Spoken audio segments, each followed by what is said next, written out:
Perceptive Wise King. Once upon a time, there once was a kingdom that allowed their kings to rule for only 5 years. In those 5 years, the king could rule however he wanted with absolute power. No one could ever go against his wishes or even question his own decisions. And so there was no opposition, no coup, and no election. No one could impeach or remove the king. But there was only one single condition the king had to obey.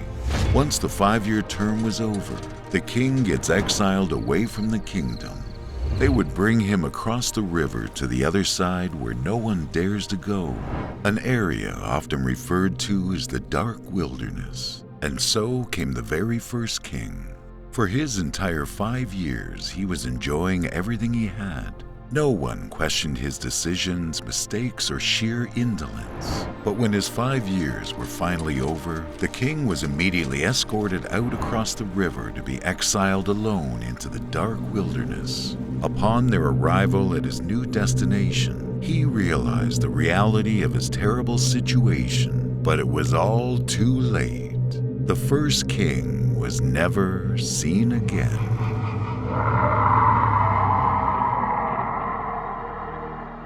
Then came the second king.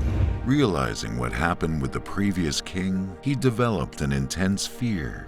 It stopped him from enjoying much of anything as a king. He rarely came outside of his castle and did very little to help build the kingdom. Finally, after 5 years, he was immediately escorted out of the castle to be exiled into the dark wilderness. As they approached the shore of the dark wilderness, he panicked when he looked out into the dark abyss of the haunted land. Without warning, he suffered a heart attack and passed away on the spot. Then came the third king. He decided to enjoy everything he could as ruler for his term and worry later about his fateful end. After living 3 years of living however he pleased, he spent the rest of his time fretting and fearing.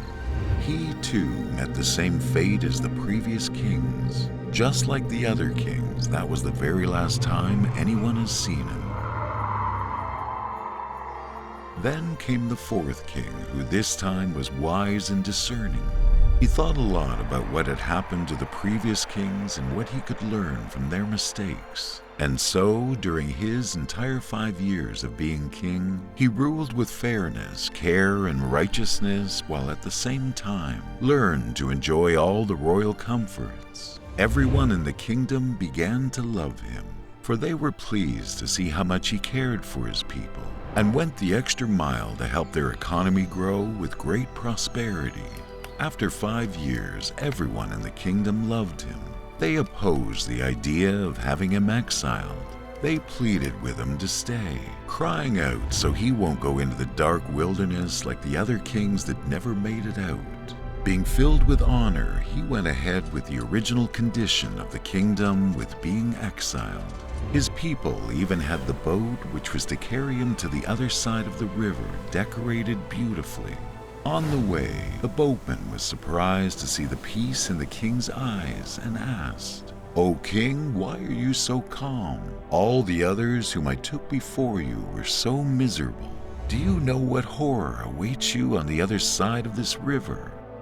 The king turned and looked at him with a cheerful grin and said, "During my years of being king, I had prepared myself for this very day and sent people there to clear the forest and invested time and resources to make a way for a new place. And that place now has a brand new castle with a brand new vibrant kingdom, with people waiting for my arrival."